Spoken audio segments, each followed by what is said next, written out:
The last several Sundays we have been moving up toward the Christmas Holy Day, and we have been thinking and considering what might be the message behind the message that is contained within the story of the birth and the life and the death of the one that was called Jesus. And in looking at all of this, what we have found is a very similar story that comes to light in the lives of several of Jesus' spiritual counterparts, namely Krishna, Mithra, Horus, Dionysus, and then there are others. I think there's like 13 of them or something, but I didn't go all the way back and count them all. What we have done in looking at this is we've considered the possibility that perhaps this story, told throughout cultures, told throughout different times, is really not just a Christian teaching, but that it's a message or a parable, an allegory, which is bringing to us tidings of a greater truth. And we understand in the Science of Mind community that possibly that greater truth is that Christ's light literally is being born within each and every one of us in every moment. And that it carries with it a contingency, and that contingency is this: if we will attend to it, if we will become aware of it, and give it our time and our attention, and heed and listen to it, and heed the magic that it carries with it, our pure potential will be reflected in the world, just as it was in the lives of those that we call sainted ones, such as Jesus.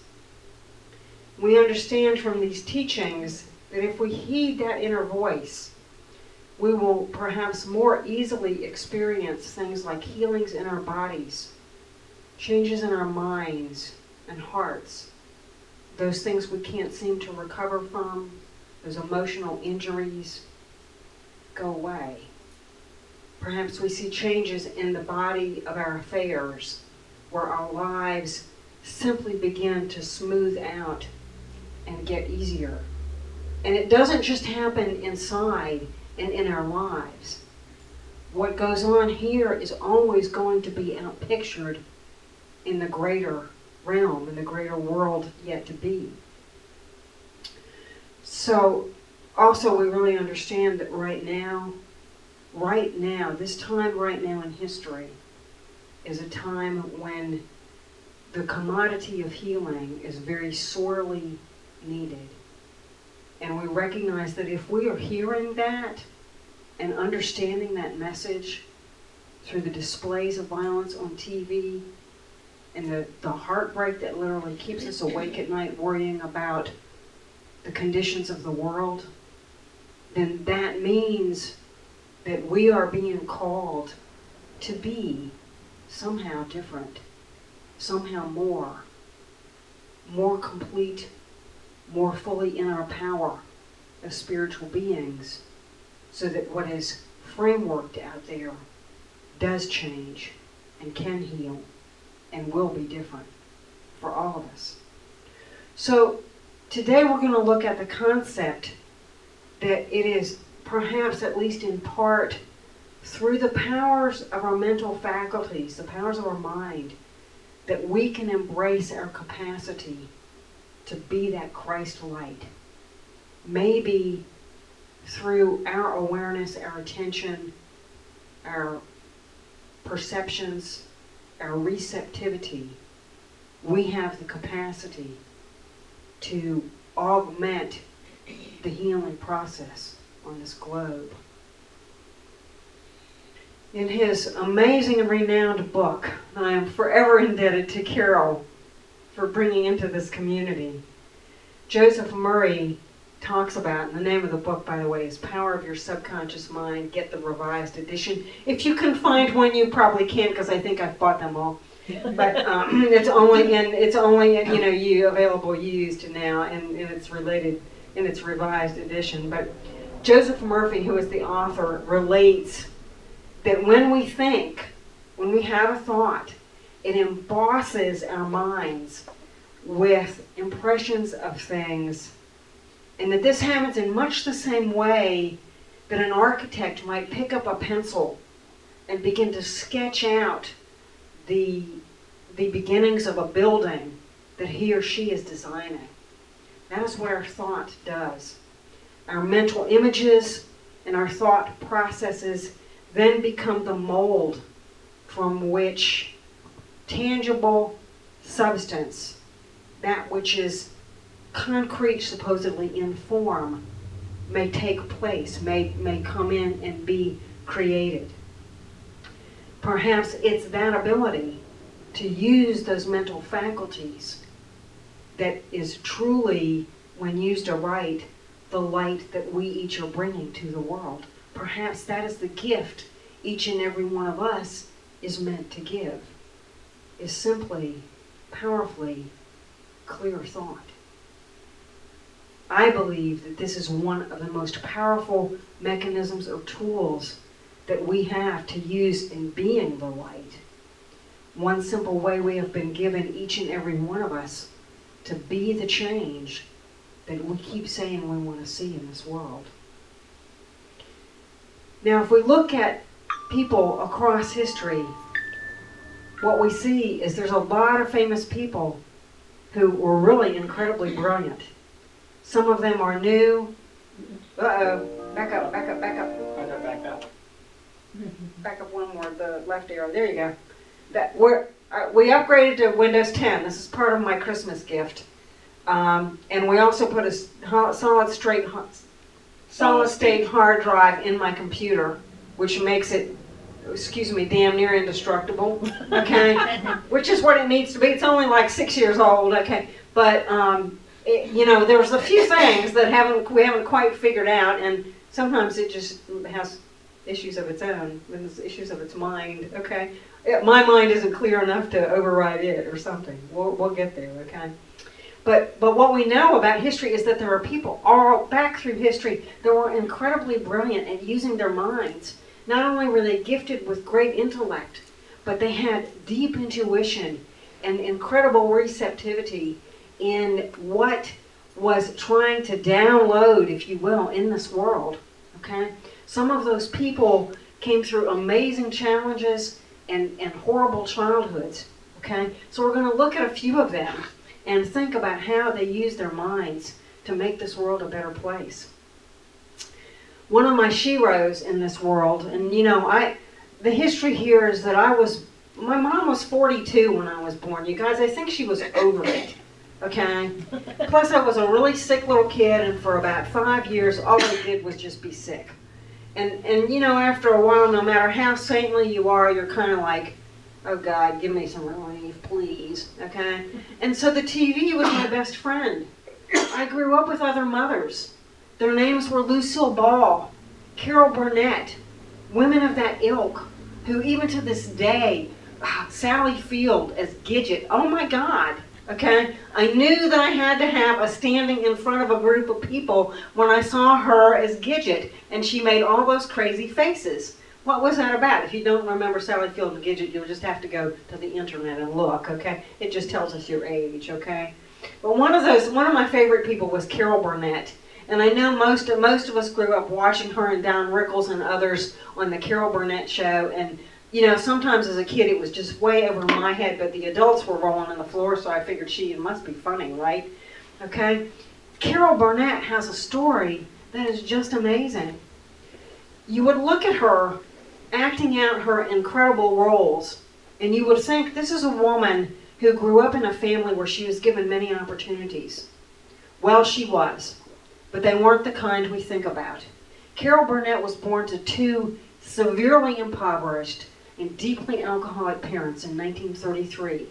Her childhood was so bad that early on she was sent to live with her grandmother, whom she referred to as Nanny. Now, I find it very interesting that if we look back, what we find out about Nanny is that Nanny was a Christian Scientist. And if you know your science of mind history, what you will recall is that very early on in his life, Ernest Holmes, the founder of Science of Mind, was a young man, I think 22 or 23, left his home in Maine and went to Boston, and he enrolled in the Leland Power School of Elocution. He wanted to be a public speaker. He knew that. And he had grown up in a home with a mother who had given him a God that was just the most loving, most supportive God you could ever imagine. He had not one little bit of fear about the divine. He knew that the God of his ilk was a God of love, a God who gave equally and fairly. And so while he was in Boston, he met some other students at the elocution school that were Christian Scientists. And they told him of these amazing physical healings that people were having through prayer and belief. And having the background that he had with God, Ernest said, well, if it can happen for one, it can happen for anyone. So we understand kind of that strong mental thinking may have been present in the life of Carol Burnett, even if she didn't get it from dear old mom and dad, that her nanny was a straight arrow when it came to clarity and thought. Carol made it through high school, and when she finished, she was given a scholarship to the University of California. She made the decision to go to school and study journalism.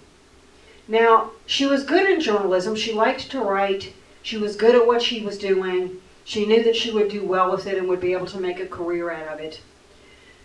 But it really just didn't make her heart sing. In high school, her passion had become the theater, and she loved being on the stage more than she loved doing anything else. After one term in journalism, she left. She went into the theater arts. She studied for a little while, and then she married and moved to New York. And after a year as a hat check girl, she got her first big break in some show. I didn't write down what it was. Wouldn't the world have lost an amazing icon in comedy and for women if Carol Burnett had stayed in journalism? Maybe not, but that's pretty incredible to me. She had a vision of herself as something that was more than just someone who wrote stuff up for newspapers and magazines. She had a picture in her mind that said, you can go and do this. If we study Michael Bernard Beckwith from Agape Center for Spiritual Living out in Culver City, California, what we find is that that part of Carol that she saw on the stage was nothing more than her future self, who beckoned to her and called to her and said, this is you. Come here. Be here now. Do this. You can. And she believed it. And because she knew she could, she did. Then there's another icon in the comedy field, and that's Jim Carrey. In 1987, Carrey went up into the hills near Hollywood. He was dejected. He was broke. He was driving a ramshackle vehicle. He was just fed up. But he just knew within his heart and soul that there was something more to come. So he took out a checkbook and he wrote himself a check for $10 million for acting services rendered. He dated that check Thanksgiving 1995. When he got dejected, when he believed it couldn't happen, he took that check out. He read it and read it over and over. And daily he sat in the discipline of seeing himself on the big screen. In 1994, he got his biggest break, which is the role that he played in Dumb and Dumber. Guess what he made for that? $10 million. Today he gets between $15 and $25 million per role. Honey, that ain't no chump change. No, I like that job, okay? You can do a lot of good with that kind of money. You really can, okay? It might be easy to look at all of this and think, well, these are entertainers. These are people who kind of have that pretend thing going on in their heads anyway. And really, it's kind of interesting with Carol Burnett that she did what she did with what she had. About 25 years ago, when I was working in the addictions field, I came across a book. It's called Another Hope for the Alcoholic Family or something. I don't remember the title. But the author's name was Sharon Wegscheider Cruz. And Cruz was a family systems therapist, okay? She had studied families with addiction for 25 years. And what she came to recognize is that there were very clear-cut defined roles that people participate in when they grow up in the dysfunction of addiction. One of those roles is what we call the lost child. And the lost child is just that. This is a kid who will never make a noise. You'll never know they're there. They won't cause a problem. They won't be sick all the time, okay, for sure, you know. But in their minds, wherever they might be, in the recesses of their rooms, tucked back in their places with their dolls or their trucks or their toys, there's a whole different world going on. There's a whole pretend world of what I can do and what I can be. And so you see, in addiction, a child would do this to get away from the pain, okay? But it served Carol Burnett a tremendous gift, okay, that she used to bring laughter and joy to millions and millions of people. She didn't let that overshadow all of her life. She said, okay, and so what? Let me take the good that came from it. Let me take the gifts that came from it and use them to their full expense. Now again, we might think that it's only people in the movies or comedians, famous people that can do that. But when we look back through history, what we find is that Leonardo da Vinci was a huge visualizer. There's a show, and I haven't been able to watch it because I don't have a Starz subscription, but if you have Starz on your TV, configuration, check out Da Vinci's Demons. I haven't watched it, so I can't tell you that I know this, but I watched a couple of clips on YouTube, and one of them, when it was first coming out years ago, is this picture of a young man, obviously Da Vinci, with a sketch pad and a pencil in his hand. And in a little box in front of him, there are some birds. And there's a gentleman with the box who has a cloth in front of the box that's keeping the birds from flying away. So upon Da Vinci's instructions, he pulls the cloth up and the birds fly. And what you see on the page is Da Vinci sculpting, sketching these diagrams of how to make wings, how to make beautiful flying machines. He developed what we know today as the helicopter, okay? He invented something like 23 different things. They weren't all air flying machines. He developed, the armored car is one of the things that he's given credit for. But he took that brilliance that he had, and what he did was he just took it in any way he could use it, okay? That brilliance coming to him, that downloading from divine mind, okay, coming to him would almost instruct him in how to move forward with something. Sometimes, I don't know about you, but I have the same experience. I'll get to the point where I'm writing something, and I'm done, but it's not, okay? You get it? It's kind of like the well ran dry for a minute.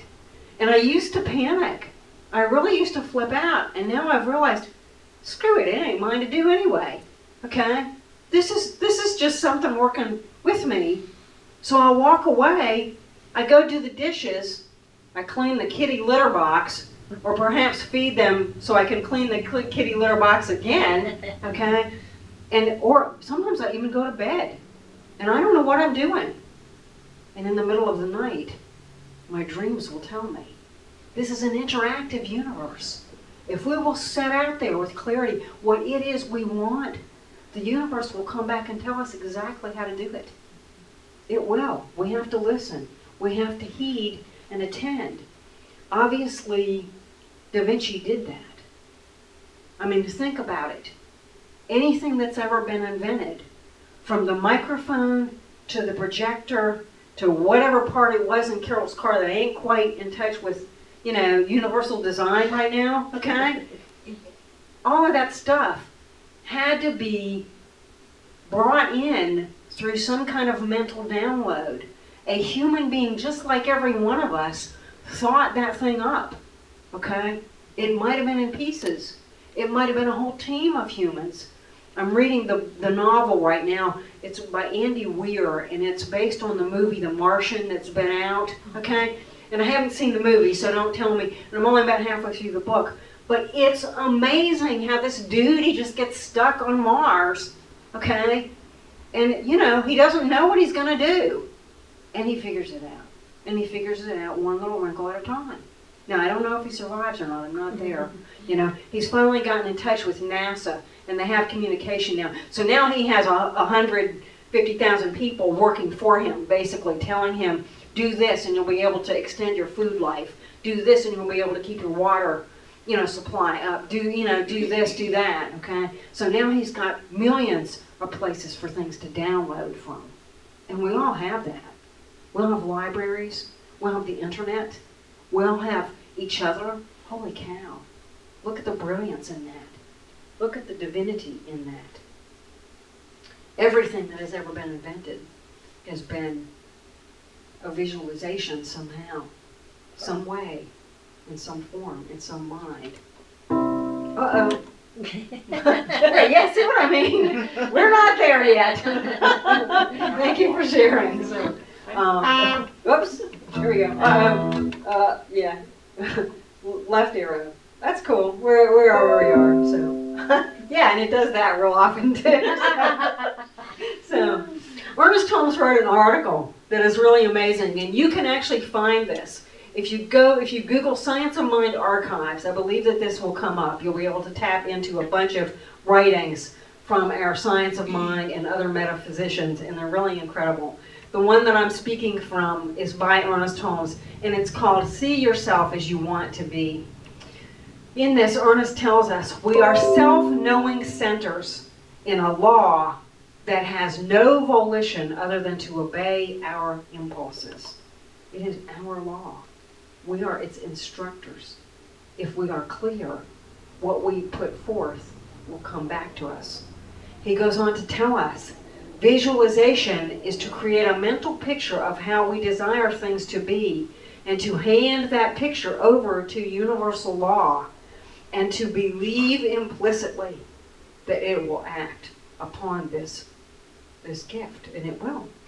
What happens at that point is that the universe, simply because it is a highly interactive universe, will begin to hand back to us through dreams, through pictures, through visions, through the speech of someone else, through something we saw in a book that we weren't going to read and had no intention of even thinking about 5 minutes ago. We will begin to get concepts and actions and behaviors and things that will drive this creation process forward, that will facilitate us. And we take that next step, and then we listen, and just like Da Vinci, we get another download, we get another awareness. These ideas that come to us in turn help us more completely define what it is we want, so we can make those minute changes. Mike doesn't like me to tell this story, but I'll tell it anyway. When I was working on creating the relationship that I wanted to be in, it's a really long story and I won't tell you all of it, but I was seeking the assistance of a practitioner, and she said, so make a written list of the qualities you want in your ideal partner. The age, the sex, okay, because for some of us that could be an issue, okay, whatever that would be, you know, the nationality or race, or if you have some specifics in that arena, get specific about that.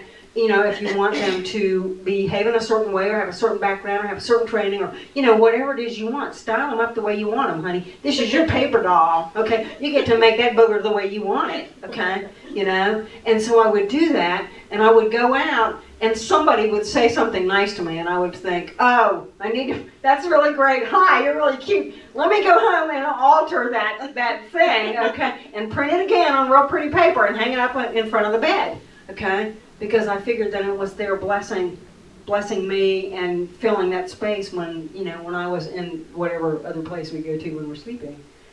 It worked. And it worked like, oh my God, so fast. It was scary. So there's also a blog that's really cool. Power of Visualization Helps You Achieve Goals is the name of it. It's by author Harvey McKay. And he tells us on there to have an idea or to dream, and then to see how you can make it happen. helps shape your plans and defines your goals more clearly.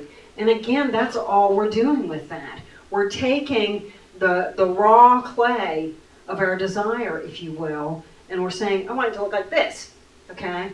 And then we get a little more input from the universe, and we live a few more minutes, and we're, oh, wait a minute, I gotta fix that. It needs more hair, okay? Or, oh, wait a minute, no, it needs to drive a Maserati. Let's put the Maserati in there, okay? Or, you know, whatever it is, okay? But we begin to get very concrete, very clear with the universe. If we have troubled relationships, we see ourselves with that person having a loving, not altercation, that's not the word, engagement, okay? Having a loving moment.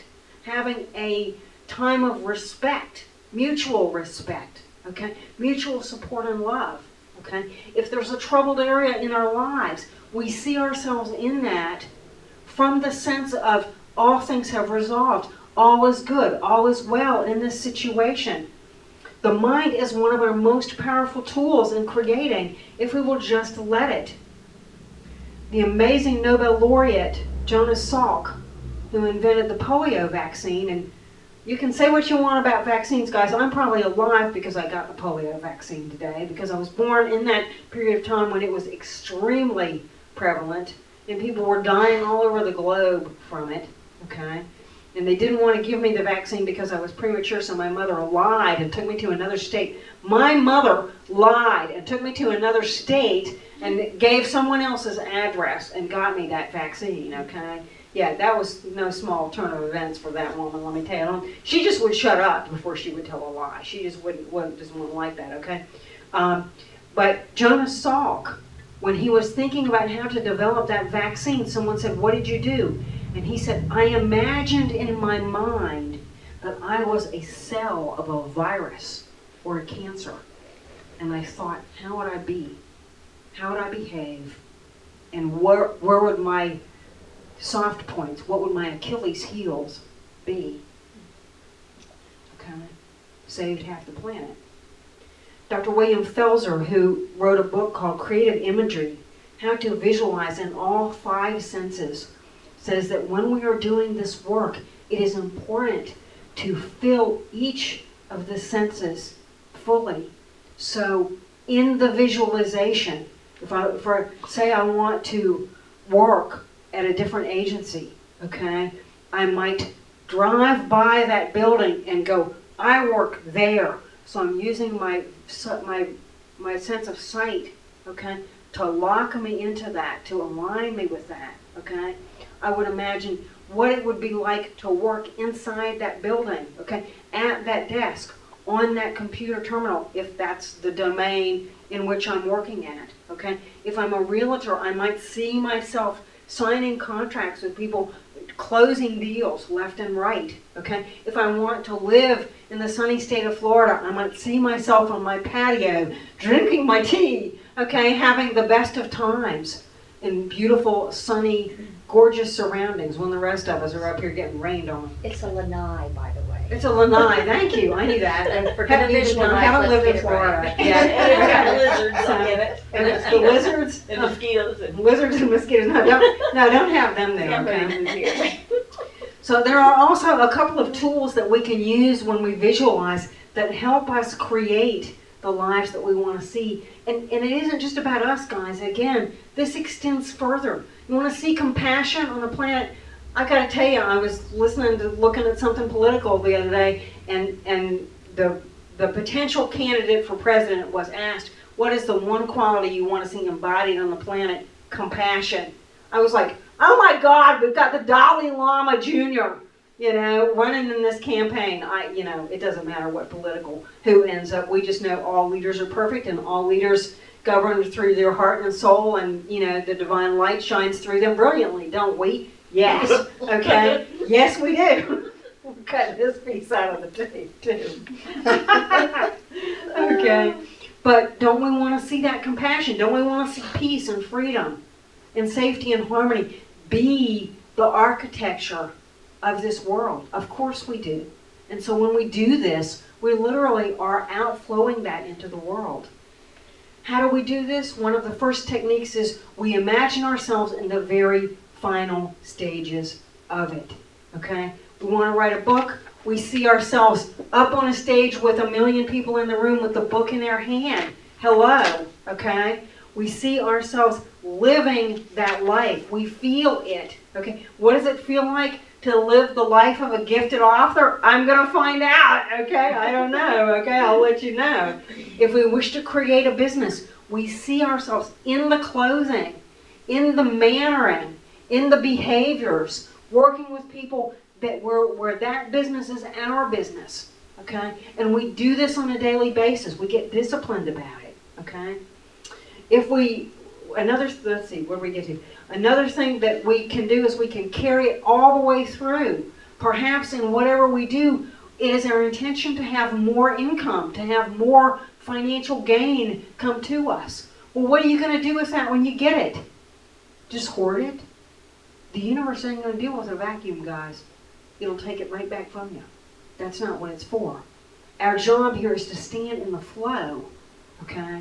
To allow that which comes to us to move through us and go out there and support everything that we want to see supported.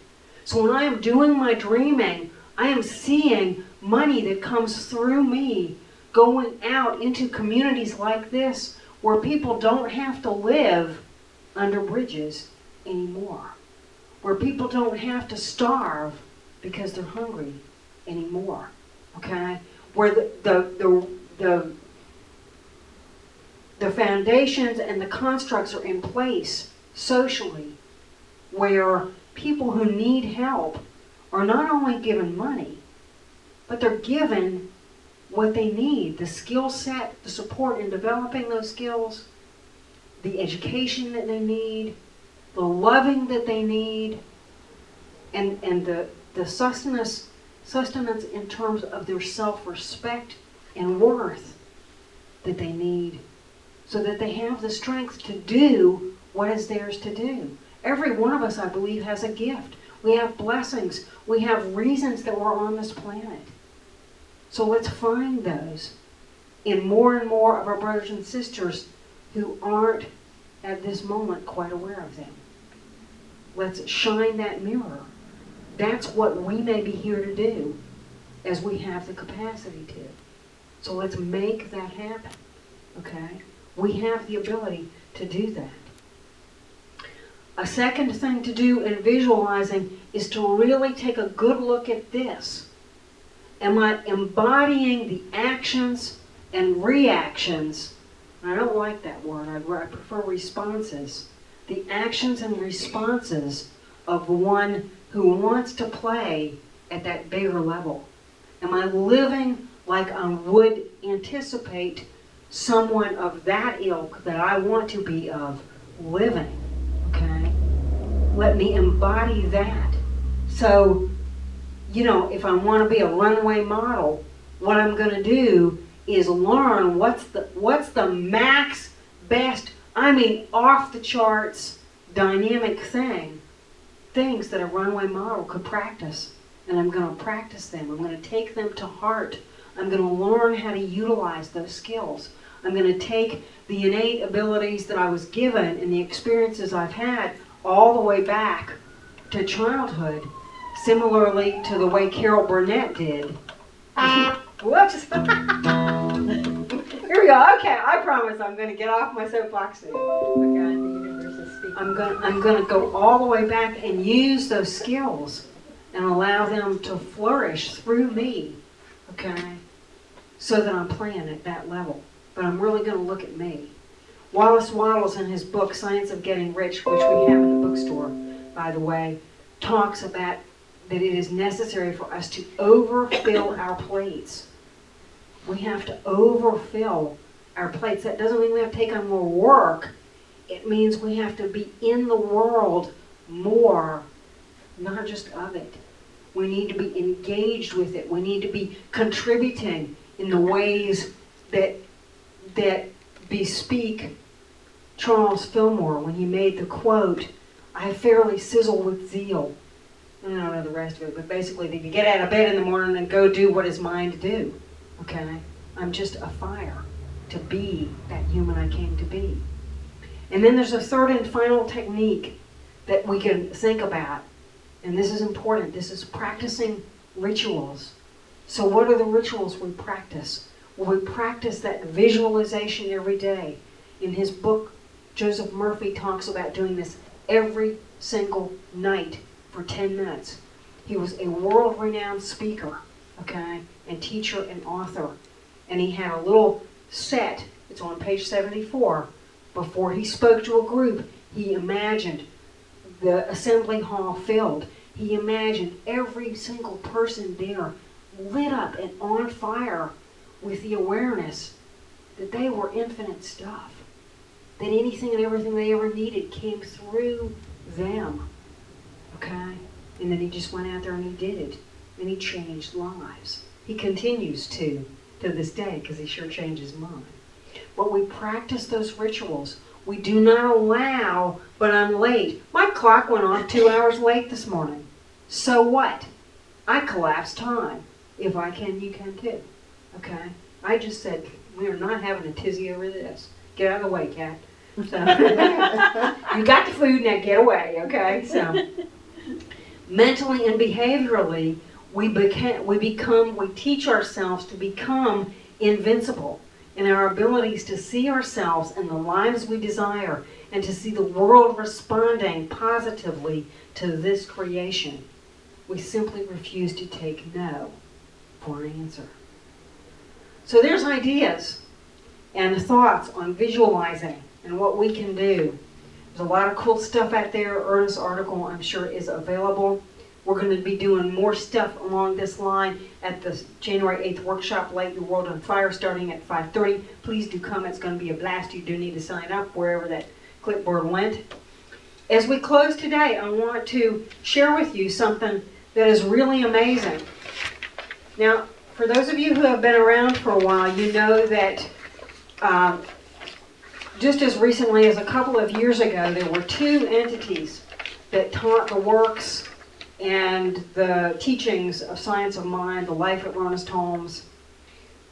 What happened is that through some pretty powerful visualizing, probably going all the way back to the 1990s forward, by some people who knew that it would work, those two entities, which were kind of at crosshairs with each other, not getting along too well, actually came together and integrated and formed one spiritual community known as Centers for Spiritual Living. That is our parent organization.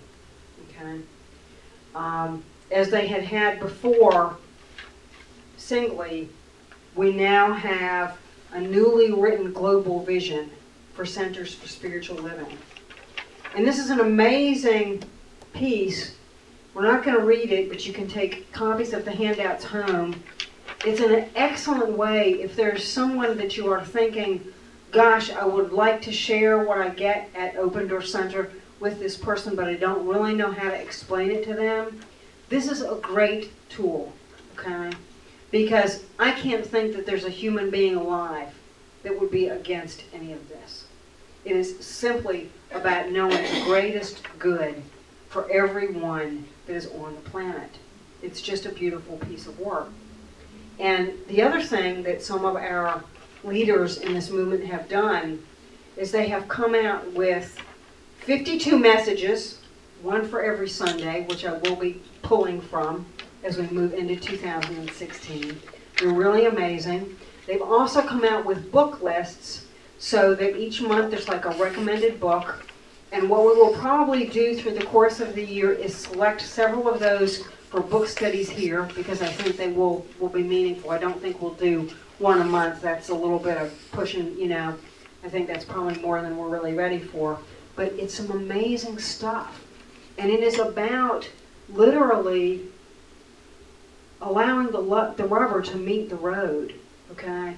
We have a beautiful ideology here in Science of Mind, yet it remains, you know, what's the saying, you know, on the mountaintop, if we don't use it and incorporate it through conscious social action, okay? It's about, it is a message about living cleaner, lighter, more lovingly in everything we do. from flushing the commode to, the way that we live with our brothers and sisters, to how do we support people that are literally on the other side of the globe whose lives we know nothing about, okay? We don't have a clue in God's name about how they live or what their lives are like or what their difficulties might be. How do we live in ways that support everybody? So grab your friends, get your family, drag them in here. It's going to be an amazing year, I know, in my life, and I know in yours too. I know that each and every one of us is, just like Joseph Murphy said, an expression of that infinite light. And all we have to do is turn up the wattage, if you will, fan the fire, and amazing things will happen for us. I love you. Thank you for being here today.